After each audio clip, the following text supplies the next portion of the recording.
Macular degeneration is a leading cause of vision loss, with 15% of Americans being at risk or already affected. Scientific evidence proves that by using mesozeaxanthin, lutein, and zeaxanthin together replenishes the macular pigment and promotes healthier vision. This formula comes in only one product, MacuHealth.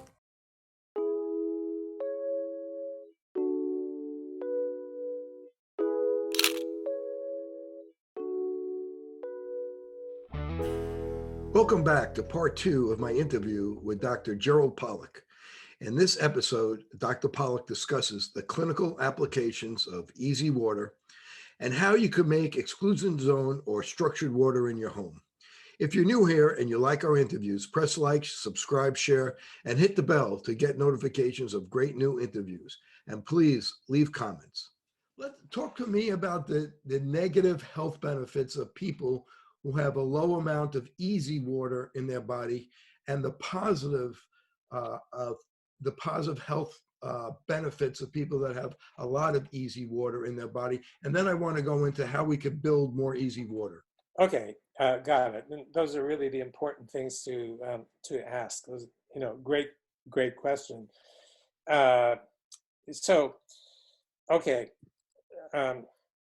Again, this is 2 or 3 steps. But the first step is that when the cell is at rest, let's take, I don't know which kind, let's say muscle cells, okay? Because maybe because I like muscle cells, because I spent 2 decades studying the molecular mechanism of contraction. Okay.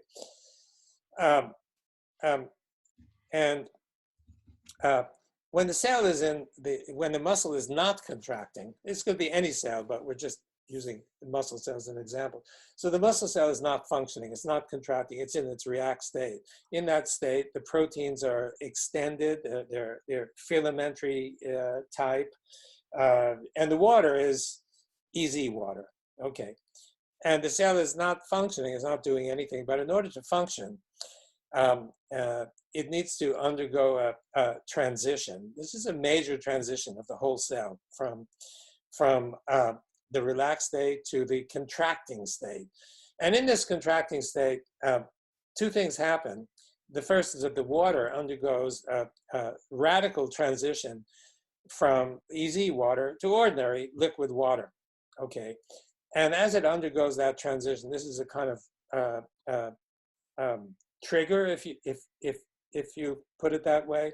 All the proteins will also undergo a transition. And, scientists have been focusing on the proteins as the mode of action, and particularly in the muscle contraction field, which I know something about. The water is never mentioned. It's, however, I demonstrate this or I discuss this in my previous book, Cells, Gels, and the Engines of Life, that in order for the cell to function, it undergoes a so-called phase transition, a major transition from the state in which the water is ordered and the proteins are long and extended, to the activated state where the water has changed to ordinary water, and the proteins then are able to undergo their transition.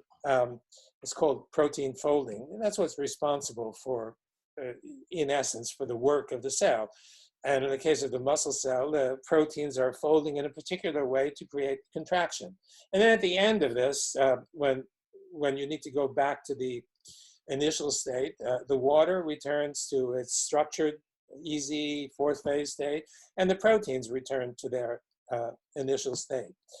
Okay, in order for this cycle to happen, the water initially needs to be back into its structured, ordered state. If it's not, then your muscle starts out not in the usual relaxed state with plenty of potential energy ready to contract, but in some intermediate state, partially contracted. And that's why, after a lot of exercise, sometimes your muscles will be contracted. They're unable to return to their state.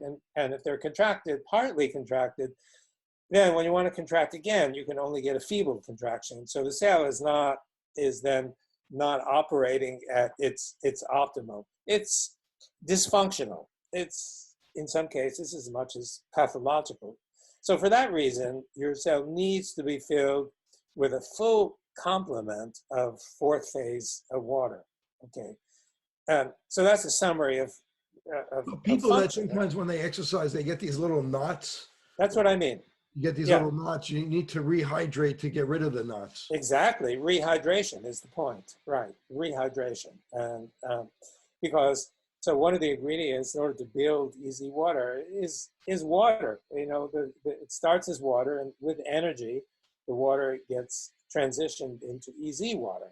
And so you play 2 matches of tennis, you're shot, you sit down at the bench, you're completely dehydrated, you drink a few liters of water, and you're rehydrated.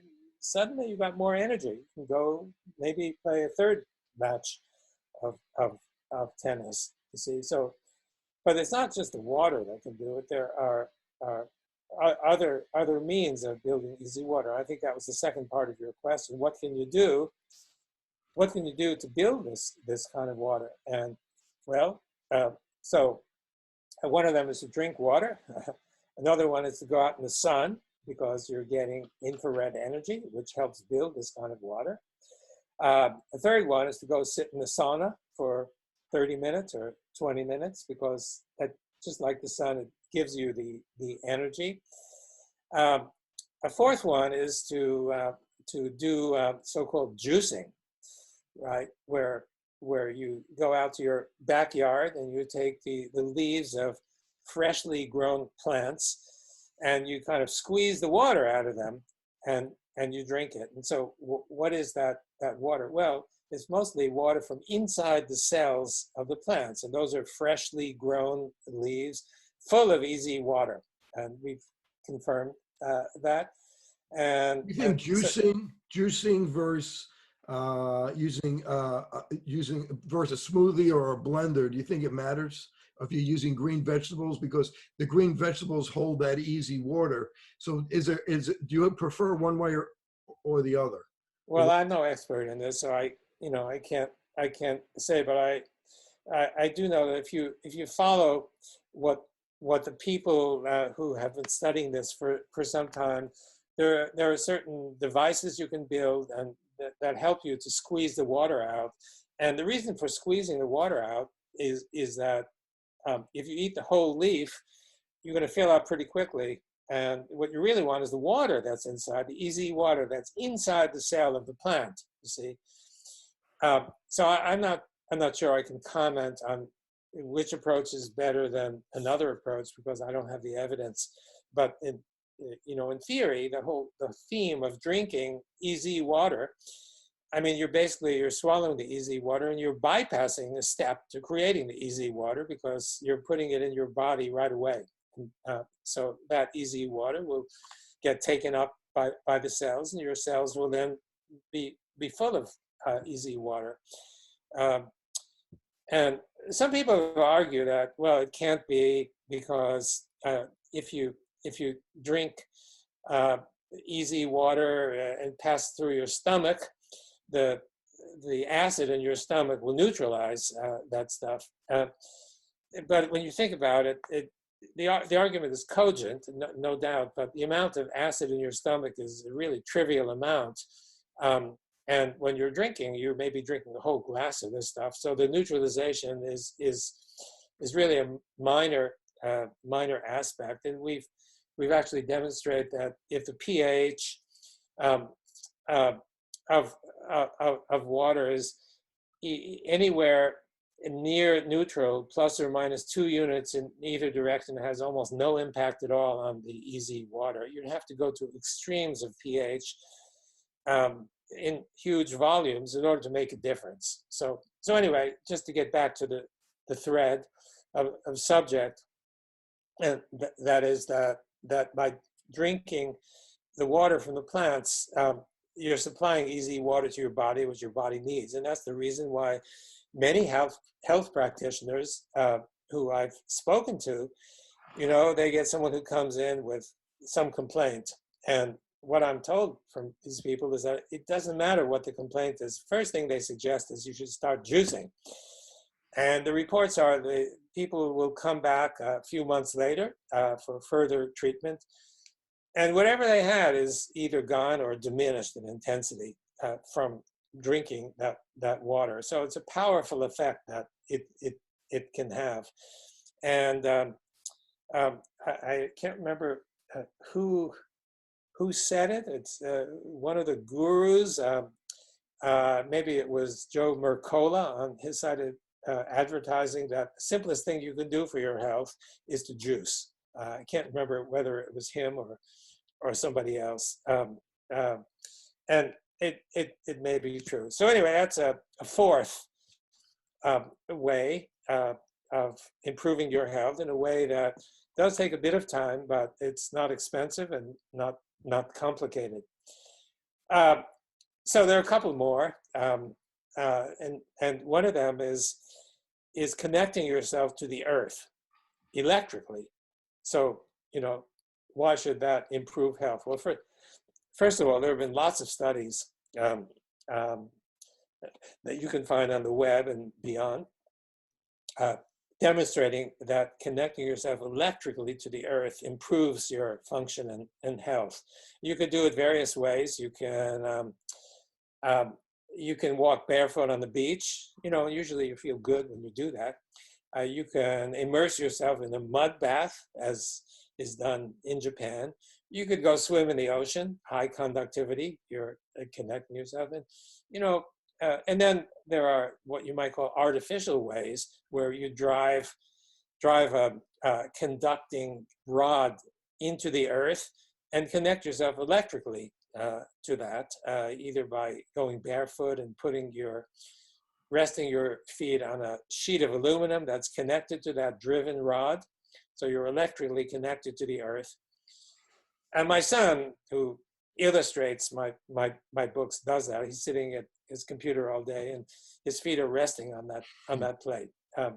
So anyway, there is evidence, but the question is, what's the mechanism? And lots of suggestions have come up, but I'm suggesting a very simple one, and that is you're connecting yourself to an infinite sea of negative charge. So what does that do? Well, if you've got cells that are missing easy water, don't have that negativity, if you connect yourself to a source of negativity, that source can quickly come and fill up and create that negativity. And in the laboratory, we've demonstrated that if you supply negative charge to simple plain old liquid water, it builds easy water from that. See, so I think by connecting yourself to the earth, you're building easy water inside your body. And I think that could well be the central reason underlying the efficacy of electrical connection to the earth. Okay, so that's, I think, yeah, go ahead. How about coconut water and turmeric? Yeah, okay, so you're one step ahead of me. I'm really impressed. That's the sixth one. So why, what is turmeric, coconut water? What's going on there? Well, so it's been known since Ayurvedic times, 4,000 years ago, that certain herbs and certain substances taken in are good for health. And it almost doesn't matter what the problem is, whatever the medical problem or such. If you take these herbs, turmeric being one of the more prominent ones, basil also, so-called holy basil is another. It'll fix you up, make you better. And this has been done for years and years, and of recent times, medical science has supplanted all of traditional science, and people forget about all this stuff and forget about the fact that 3,000 years ago, people were equally concerned about their health as they are now. But we tend to forget because of modern medicine that some of these approaches can be quite successful. So we were wondering, why is it, if indeed it's true that, let's say, turmeric, why is it that putting turmeric in your food, why would that, besides making it taste better, why would that be good for health? And there are two possible routes that we could think of. One is that Well, turmeric interacts with so many different receptors all over our body, and it maybe has a few dozen mechanisms of operation to rebuild health in your body. That's one. The second one is simpler. That is, it impacts the water. And since the water is all over your body, if you can build easy water through turmeric, if turmeric increases easy water, that would be a simpler explanation, because getting easy in every cell in your body is really important. And so we tested that hypothesis, and we got resoundingly positive results. It wasn't just turmeric or basil, but other entities that have been known for many, many millennia even to be good for health. Every single one of them builds easy water. And that includes not only the ones we've talked about, but let me think. Also, aspirin, which is, of course, a natural substance coming from the bark of the willow tree, that does it. And we actually tried Tylenol. Tylenol, was it? I can't remember. Yeah, I think, which is aspirin-like, and it did the same thing. We tried ghee, clarified butter, which has been used in the Ayurvedic culture for so many years. And in fact, it was more powerful than anything we ever tested. It produced EZs of enormous size. And plausibly, that's the reason why ghee is good for your health. We, in our modern day, we tend to dismiss those kinds of things because they're old-fashioned, trivial, and we can replace them with drugs. But that's another How about issue. the commercially available coconut water that you can find in health food stores? Well, I can't tell you which ones are better than others. In fact, I can't even tell you which one we used in the experiments. It's published, and in the publication, it'll say where we got the coconut water. But I can't comment on which one is better than another. It's sort of like, people ask me all the time, which water should I drink? I'm sick, I got this problem and that problem. Which water is going to be best for my health? And every time I respond, I don't know. And the reason I don't know is that I can theorize as to which ones might be better, but based on my experience and scientific background. But until you test it, actually test it on patients and see which ones can engender positive responses more than the competitors. This really, I think, the best way to tell which water. I mean, if you've got high blood pressure, for example, sky high pressure, and you're willing to participate in a clinical trial, drinking water A, B, C, or D, or whatever, with enough patients, that way you can come to a conclusion. But it's not a simple experiment. It requires many patients. It requires a big staff. And the cost of something like that is on the order maybe $5-10 million or something to do it properly. But boy, would that be $5 or $10 million well spent? we need to know. But you did but coconut water, the one that you did test, you did find that it did produce easy water. Yes, absolutely. Yeah. And all of these substances I mentioned, they all produce easy water. How about vortexing water, spinning it? What is vortexing? What is it? Yeah. So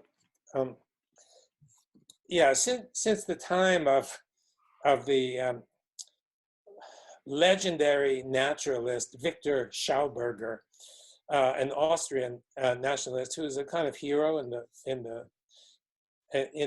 the water field.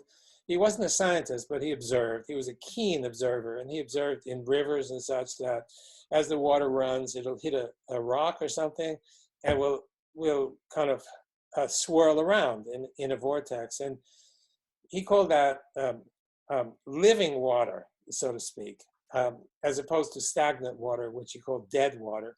And living water has vital properties to it, and dead water doesn't. that was what he espoused. And so these vortices became interesting to a lot of people. And we ourselves began studying it. We didn't get too far, but what we found in preliminary results is that when you spin the water artificially, not naturally, but also creating this swirl, this vortex, it looked as though the water on the surface of the vortex was easy water. And I must admit, I'll be the first to admit that our experiments were preliminary experiments. We're not sure. It's not so easy to do the experiment because what you need to do is to create the vortex. And while the vortex is vortexing, you need to make the measurement and to see what you've got. And that's a challenge. And I hope the challenge is taken up because I suspect there really is something to this, that the water that's undergoing this vortexing motion probably creates easy water. In my own basement, we installed a pipe that has an internal structure that creates a vortex. So the water coming into the house goes through this copper pipe, the insides of which are helical. And so it runs through this helix, creating a vortex, and that's the water that comes into my home. So I think there's probably something to it, but more experiments need to be done to see if it's correct. You talked about ghee before. It's popular now to put butter in coffee. Does that help vortex water? You're speaking of bulletproof. Yes. Yeah, that's where we got started on the ghee, by the way. Yeah. Dave Asprey started a conversation about that, and we were then inspired to look into it, and we got the ghee from his organization because we know it would be good quality. But sorry, back to your question. What? So I mean, if you use butter instead of ghee, you're still vortexing the water, and about coffee dehydrating people. Yeah, well, we have no evidence about the coffee. So although I must admit to enjoying it myself, but yeah, so I don't. And we tried butter as well, and we also got it also created EZs next to the butter, but not as big as ghee. Ghee was really the best as clarified butter, so I don't know about mixing with coffee and such. I have no comment on that. And how about ozone or ozonating the water? What does that do? Wish I could tell you, but I'm not sure. So, we have a device that one of my postdocs is testing. It has to do with something called Brown's gas. Maybe you've heard of it or not. Invented by a guy named Yul Brown in Bulgaria many years ago, and it seems to be good for you. Breathe in this gas, and it seems to be good for health, but nobody knows exactly what that gas consists of. So my postdoc is looking into it, and there is a possibility that since we don't know what that gas contains, I guess some ozone could be a candidate for that, but not sure at all. We're trying to figure out what is responsible for the health. How about the benefit of easy water? The more easy water you have, do you detoxify better? Yeah, it should be, because as the cell builds easy water each time. Remember, I suggested that the cell goes into action. You lose the easy water, and then it gets recreated when the cell returns to its initial condition. And so as the cell builds easy water, the easy water excludes the shit in the water, or anything pretty much that's floating around in the water. And so that's one way in which the buildup of easy water can then get rid of these kinds of toxins. Vision Edge gives you less eye strain and reduced damage caused by blue light. We like to call Vision Edge sunscreen for the eye. It all starts with your highest level of visual performance, only achievable through scientifically proven Vision Edge. Thank you for tuning in to the Open Your Eyes podcast. If you like the video you're watching, please hit the like button. Also, hit subscribe for weekly new episodes of the podcast, along with pod winks and bonus content. All right, let's get back to the show. What are the health benefits that we absolutely know that the more easy water you have versus people who have less easy water? Good question. Take here. I'm going to be slightly speculative. That's fine. You could be all the speculative you want. Okay, well, not too many people know as much about water as you do. Well, I drink a lot of it. maybe that's why. Well, we did lots of experiments. Sorry, where were you? Cancer cells. Okay. We know energy. Yeah. But we know detoxification. But what other health benefits do we know? Yeah. Okay. So let's take the cancer cells. Again, this is highly speculative. So first of all, I mean, the central question: do cancer cells have less easy water? Is that maybe one aspect of the pathology that has been overlooked? And so the logic is this: if a cell has a reasonably high negative electrical potential, a lot of negative charge, that translates to lots of easy water. Okay. And now if the cell doesn't have as much easy water, the electrical negativity is not as much. So if I were to make a measurement on one of your cells, you look pretty healthy to me. We stick the electrode into the cell, and we may measure 60 or 70 or 80 millivolts compared to the outside of the cell. If that cell had less easy water, it would have less negativity. And so instead of measuring 70 millivolts negative, it might measure 30 millivolts negative. Okay, so people 60 or 70 years ago, when these measurements were popular, made measurements of various pathological cells. In cancer cells, they measured 10 or 15 millivolts negative. You see, it means, translated in the logic that I've been outlining to you, it means that these cancer cells are almost devoid of easy water. It means they're active all the time. It means they're dividing all the time. You see, they're undergoing their physiological action, but they're doing it really quickly. And so by dividing really quickly, it actually, the cells become less differentiated. They don't have their proteins can build rapidly enough to fill the cell with organelles. It's mostly water, and it's mostly because of the measurement I mentioned to you. It's mostly ordinary water, not easy water. So the cancer cell is not functioning very well as the cells ought to be functioning in the particular organ, and they're filled with ordinary water, and they're dividing, and so that's one example. We found the same checking the literature on pathological kidney cells. It was the same. Ordinary cells minus 60, minus 70. In these kidney cells minus 10, minus 15. So translation: not as much easy water.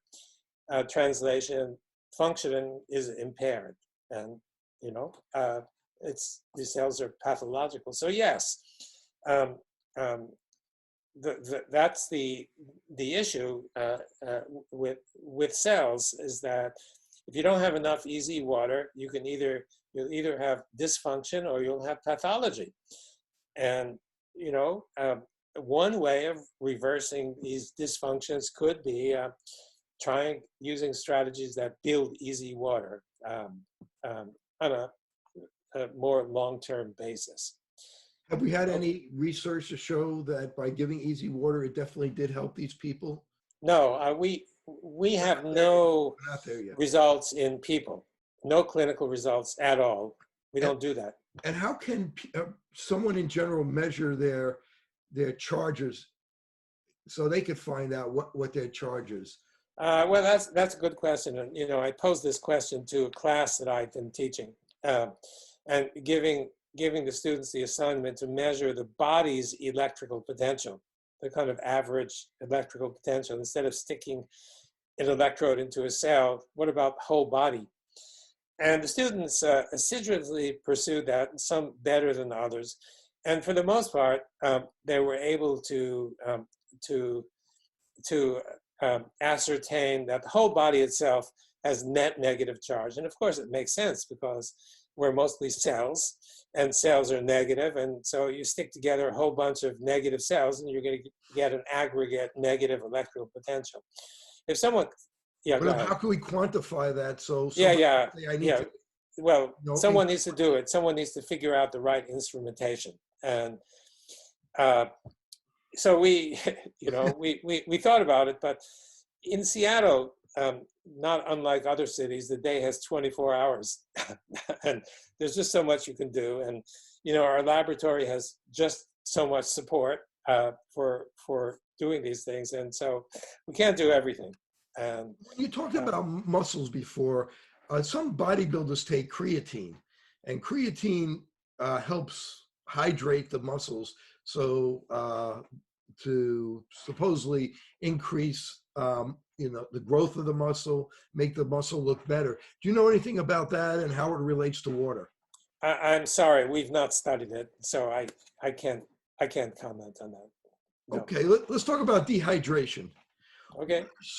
You know, there's been studies to show that probably about 2%, once you're about 2% dehydrated, you know, you start having some cognitive problems, you have trouble with memory.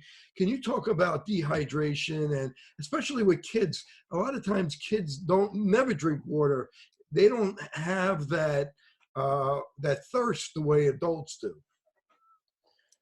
Well, I mean, for every cell in your body, dehydration means lack of function. Why is that so?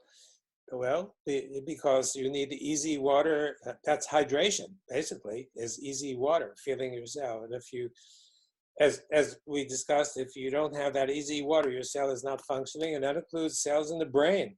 So, you know, if you're dehydrated, you should be losing some cognitive function, whether that resides in memory or logic or whatever is less clear. But the principle, I think, is the same as with muscle cells or nerve cells. The brain cells are not functioning if they're dehydrated, not functioning as well if they're dehydrated. So drinking water is essential. Now, entirely different from that is the sense of detecting that you're thirsty or not thirsty. That's entirely different, and you know, that sense may operate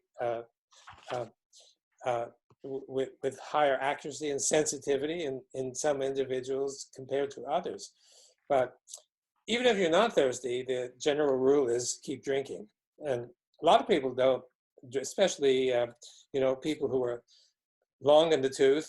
You go to sleep, you want to make sure that you haven't drunk too much water in the evening. Otherwise, you have to go to the toilet in the middle of the night. And so we prefer not to do that. So we go to sleep dehydrated. And during the day, we're busy doing podcast interviews and whatever, and we forget. We forget that we actually need to drink. Yeah, there's an anti-diuretic hormone that as people get older, it decreases in the body. So that's why adults have to get up when they're over 50. They go to the bathroom a little bit more. Do you recommend front loading your water in the morning and drinking a lot more early in the day? Well,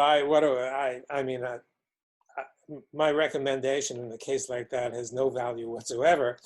I don't know the answer to that, but that's what I do. I wake up in the morning and immediately I've got 2 cups full of water. And, some people will ask me, well, what kind of water do you drink? Me, thinking that whatever I choose must be the best water.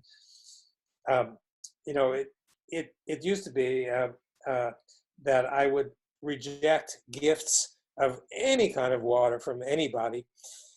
And my late wife would tell me, she said, Jerry, you're crazy. Why don't you just accept all of them instead of none of them? And that way, you could tell people I'm drinking all of these. And so I do have various kinds of water that kind people have gifted to me. And I drink those various kinds of water. I don't know which one is the best one, which one is the worst one. I tend to think that the ones that contain EZ are going to be the best for my health. And right now, next week, I'm drinking a kind of spring water that someone has gifted to me. And it's a water from Idaho. And that water has been used by Native Americans, not just ordinary Native Americans for their health, but for the chieftains from all over the country who would go to that special spring and drink the water. So currently, that's what's in this cup right now. I can't say that it's the best for your health, but some people have measured the various spring waters, and they've determined that, I've not published this, but I've seen some results. We have a way of measuring the amount of EZ water that's contained in a sample of water. It's a simple measurement, but you need a spectrometer to do it. And many of the spring waters contain EZ water in varying amounts. So that's one possibility, known by the ancients, but forgotten. I know there's a website, Find a Spring, and they have certain springs around the country that possibly have more EZ water in those springs. How would they know that? I mean, I thought maybe they sent it to you. No. We don't test any waters because so many people ask us, hey, I've got this great water, will you test it? And, if we say yes to one, we're saying yes to all of them. And we have no resources left to do anything else but test people's waters. And we're not a testing station. We're mostly doing fundamental scientific research. And there's a tribe of, Mexican runners that instead of drinking water, they eat a lot of chia seeds because it holds water, and cactus. And do you have any feeling about that? Yes. Yeah. So, we did experiments on chia seed, and you put chia in water, it builds an enormous amount of EZ water. I said that ghee was the best way, but I think chia, we did it in a different way. We can't judge exactly the size of the amount of EZ water, but it certainly comes close, maybe even exceeds it, a huge amount. And so it's possible that the Mexican runners, by swallowing the chia seed, creating EZ water, that some of the energy that they got for their incredible runs comes from actually the huge amount of EZ water that they have in their body.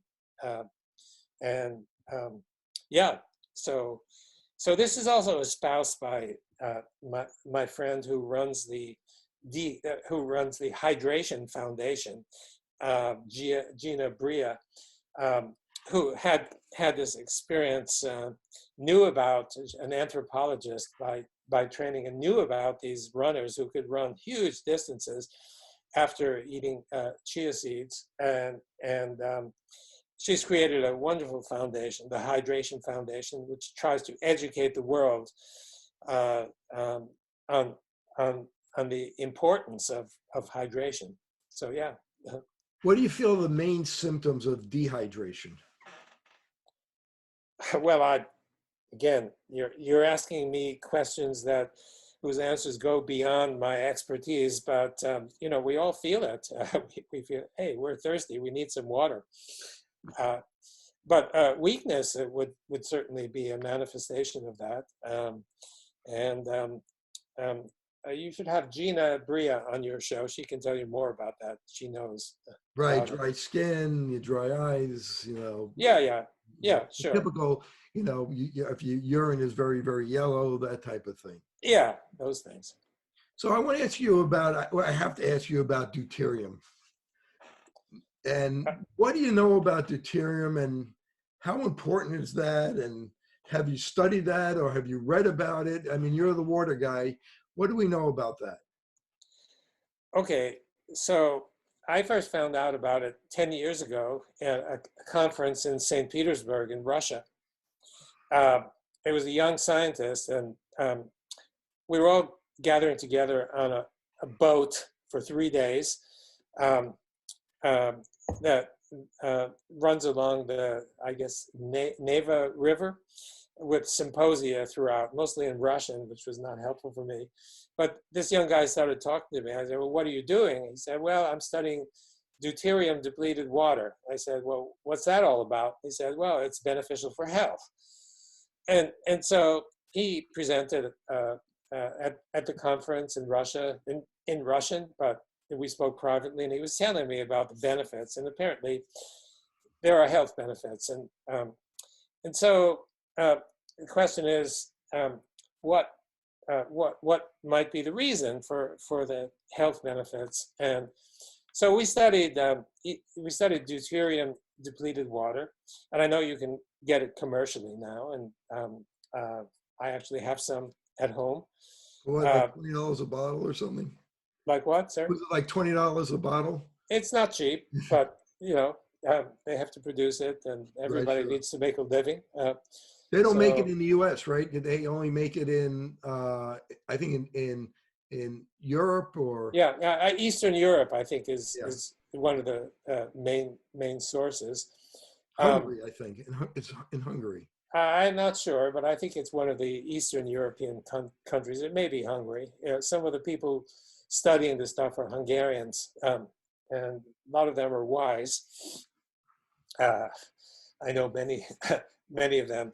Yeah, and so we did some studies on deuterium water, and we found that deuterium, just like ordinary water, creates EZs, but they're smaller than we haven't published this result, smaller than ordinary water.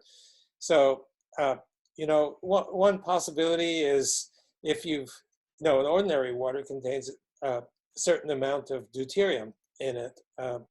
So if you get rid of this deuterium, which you could consider as kind of maybe a contaminant or something that prevents the full buildup of ordinary EZ water, it could be the reason why having some deuterium means that your health is not necessarily going to be optimized, because it basically doesn't allow a full, complete buildup of EZ water. That's pure speculation. I don't know if it's true or not true, but it could be a reason why deuterium depleted water is good for health. So, yeah. And they call it heavy water, and I guess it's because the deuterium displaces or replaces the hydrogen. Yeah, that's right. Yeah, right. It's heavy hydrogen, essentially. So heavy water. And what causes to increase the deuterium in the water? Is that something that you know about? No, I have not studied that at all. No, sorry. And distilled water, does that have much EZ water in it? No, it has no EZ, or essentially no EZ water. And, that's the reason why some of the people who know something about water and health will advise against reverse osmosis water, because the reverse osmosis water, at least in theory, contains nothing but water molecules, no structure, nothing. You might consider it, as I mentioned, Schauberger's dead water, as opposed to living water. And they try to compensate by putting back or restoring some ions, but it's still not the same as a natural water that we drink. So yeah, I don't know about using distilled water for drinking. It's generally advised not to, but and there are theoretical reasons why it's not a good idea to drink it. On the other hand, there are some places where that's the only way. I remember a visit to Saudi Arabia dozen years ago, and someone took me on the tour of their reverse osmosis plants. And since they get virtually no rain and they have no lakes or rivers or anything, almost no water at all is available for drinking except what they could get from the ocean. And so they have plenty of oil, have plenty of energy to use to power the reverse osmosis plants. And they were discussing the fear that any terrorist who takes out their reverse osmosis plants, that will be it for them because they can't do without drinking water. So yeah, it's used in places, especially places where there's not a lot of natural rainfall, but it's costly. And so it's used here as well in this country, but only in certain regions because of the high cost. We actually developed, as a byproduct of the fundamental research that we're doing, we developed a device, you might say, a prototype device in the laboratory that could actually has the capacity, we believe, to separate out salt from the water, and it does it without any kind of special filtration. It does it by creating easy water, which excludes the salt, like it excludes almost everything else. And if you collect that water, then you can have what was originally salt water converted into drinking water using only the energy from the sun. There are many technical obstacles to bring it across the so-called valley of death from a laboratory observation to something that's practical. But, we're excited about the potential of doing such. And how about the water that we get from the tap? Doesn't it have to be filtered? I mean, between all the contaminants in the water? Yeah, well, it depends on the source, of course. It depends how clean the source is, how free of contaminants it is. And that's another question that I get asked frequently. Which filter should I use? And the answer is the same as which water I should drink. I don't know. We haven't studied that. We don't make it a habit of studying it, not because of lack of interest, but lack of time and resources. Do you filter the water that comes into your house to clean it? Yeah, actually, yes. I mentioned the water that comes in is put through vortex first, and then there is a filter that we use. Use more of a cobalt, or do you use reverse? Well, this is a filter that's specific to a machine that produces so-called alkaline water, which has high pH, and that alkaline water is somewhat controversial. But my colleague in Japan tells me about the research that was done and the reason why the Japanese government, if you were Japanese and you complained of some, especially a gastrointestinal disorder, lodged anywhere between your mouth and your anus, they'll tell you to drink this water and they'll pay for it. The government will actually pay for you to get a machine to produce alkaline water for you to drink. Now, I thought that was pretty impressive. And I have a machine hooked up in my house, and it goes through a filter. The filter comes with the machine. So I'm not sure what's in the filter. It's a multi-stage filter. And I'm not sure if it's the best one or the worst one, but anyway. Do you add electrolytes back to the water? No, don't add anything. It's laziness, pretty much. You'd think that I ought to be doing a whole lot of research to figure out, in my own case, for my own health, but there are too many things going on. It's like me, the eye doctor who doesn't examine his kid. Right, I know. How about this whole thing on hydrogen-rich water that's becoming popular? Do you know anything about with those tablets? We haven't studied it. I only know that it seems that hydrogen-rich water is good for health. And the mechanism is not so clear to me. So it's not something that you've really studied. Anything? Is it something that you're interested in studying? I'm interested in everything, but I tell you the truth. The day in Seattle, like the day wherever you are, has 24 hours.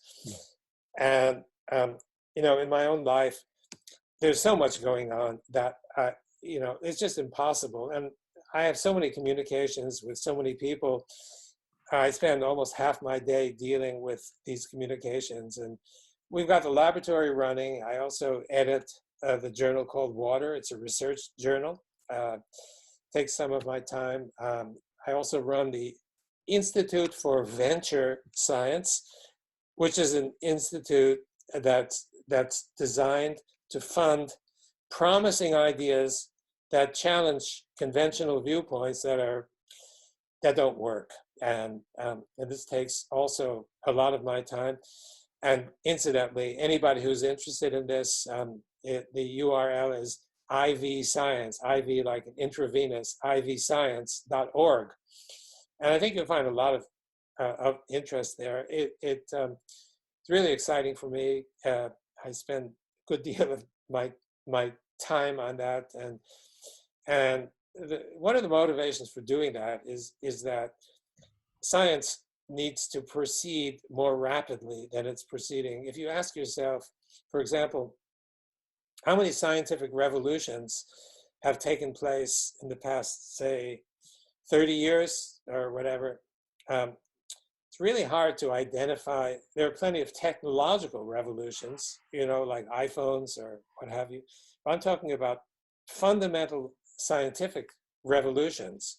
I think one of the frustration in one of the frustrations in medicine is that it takes about 17 years for the average research that's being done to be translated into medical practice. And I think physicians have to get better at that. I think we have to get better at using research that's being done and being able to use it in practice.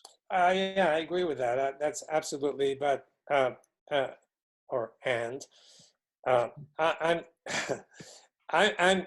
that is an issue. Okay, no doubt about it. I don't disagree, but there's something beyond that, and that is fundamental scientific discovery. So for example, think about the genetic revolution. So the structure of the gene, we're talking about the mid-1950s. If you do the arithmetic, that's like 65 years ago, and that's changed the world.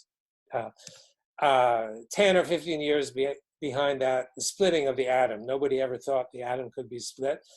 It's changed the world, for better or worse, you can argue, but it's changed the world. But can you name a fundamental scientific revolution of equal significance that has already succeeded, not promised it, but succeeded in changing the world? Yes. I have one. Please. The contact lens. That's technology. I'm talking about science. Absolutely. But how many years ago was the concept of the contact lens? What are we talking about? How many years ago? 70 years ago. Yeah. Okay. So give me the equivalent of in your field of a scientific breakthrough, not technology, because technology has sources of funding, but revolutionary science doesn't. There's a problem that if you go to the National Science Foundation, and you say, and the whole world thinks that the Earth is flat, let's say, and you have an idea based on some preliminary evidence, you look at photos from satellites, for example, that the Earth may be round, you want to get money. Are you going to get your money to do further studies, to tell the world? No, you're not going to get it. And the reason is that they're going to get the experts to review your application for funding to do further studies on that. And who are they going to choose? Well, the experts. And who are the experts? No, the experts are the people who are the experts in flat Earth. Do you think they really want a challenger like you saying, everything you've done in the past is worthless because, you've been studying the little hills and bumps and valleys and the essentially flat Earth. but someone else is coming along to say that your initial supposition is just simply wrong. And your prestige will vanish very quickly because you've been pursuing the wrong attitude or the wrong hypothesis for your whole scientific career. But you are the one to decide whether, as a member of that review committee, whether the applicant who's challenging you gets his money. So you won't get your money for that. And, canny scientists have come to the realization that you simply can't propose a radical idea and get money to pursue it. And, to pursue any idea, you need resources. So it's critically important. And I think that's the reason, that's a central reason why we've had so few scientific revolutions, is that the system doesn't allow it. You get shot down just the same way as Galileo got shot down. And, I mentioned Einstein even got shot down in his early days. And the same thing persists. And you don't get burned at the stake anymore, but it's the scientific equivalent, because you're sidelined if you're a radical. Someone will stand up and say, oh, Kerry, he's a crackpot. Don't pay any attention to his round earth ideas. And what are you going to do? You're going to stand up and wave your flag and say, no, I'm not a crackpot? It doesn't work. So we've created this institute, ivscience.org, and it's actually supported by some rather distinguished people who understand why radical ideas need to be supported. And, if anybody listening knows somebody or is somebody who has done well in their career and wants to give back to society in what could be a very meaningful way to help create scientific revolutions that can help solve the world's serious problems, please contact me. We're excited about this. Anyway, the point was so many activities going on that it's not possible to do everything. And I would, Well, thank you for that. And what other things are you working on that you want people to know about? well, come to our water conference if you're interested in hydration. Where was Because in 2021? Do you happen to know? yeah, well, it'll be almost certainly. We're just in the process of deciding that the planned spring conference, it's too much COVID, and it probably won't happen. It'll probably be October. And Don't tell me it's at Niagara Falls. well, that's a great place. It would be, and appropriate, but it's going to be near Frankfurt Airport.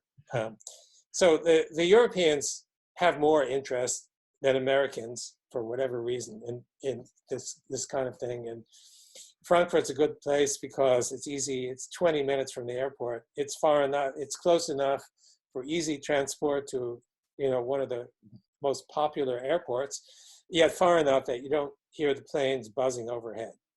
And it's a charming spot. But what's really charming about it is the people who are there. It's like an extended family.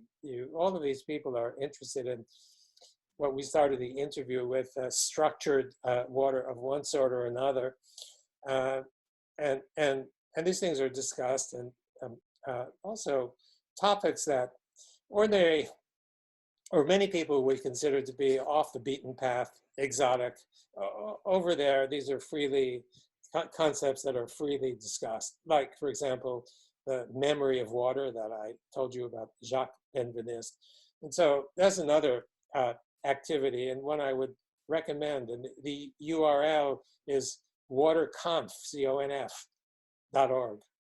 One word, waterconf.org. And if somebody wants to get in touch with you in general, is there a way they can learn more about your work? I know we could buy your books at where I got it at Amazon, but what else can you tell us? Well, the laboratory website is another option. The Amazon is actually, it is a place to start because there are many reviews, like people like yourselves. Almost all 5-star, I have to say. They're pretty good. Yeah, it's if my mother were alive, I'd take a screenshot and she'd post it on her wall. It's that, yeah. It's been very well received. I'm humbled by but our lab website, I don't have the URL I don't have it memorized, but if you just Google under my name and water, you'll find the lab website. And the website, it tells what's going on and what the atmosphere is like and all the different activities and findings and papers and et cetera, et cetera. And so yes, that's a good place to look. Well, I want to thank Dr. Gerald Pollack for joining me today. He's just a wealth of information. Go out and get one of his books. His books are fabulous, and he was very generous with his time. I want to thank you very much for joining me today and helping educate our community. Well, thank you, Kerry. I really, really appreciate that.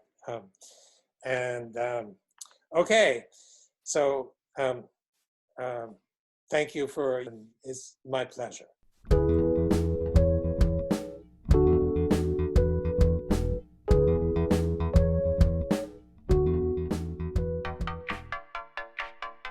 Since I bought Safe For You, my dad makes me clean his boat. Es natural y es un buen producto. Every time I go back to school, my mom always makes sure that I have my Safe For You products. I bring extra, and my roommates certainly don't mind. It's a good thing I had Safe For You to clean up after this little guy. When my hands get dry, I like to wash them with Safe For You.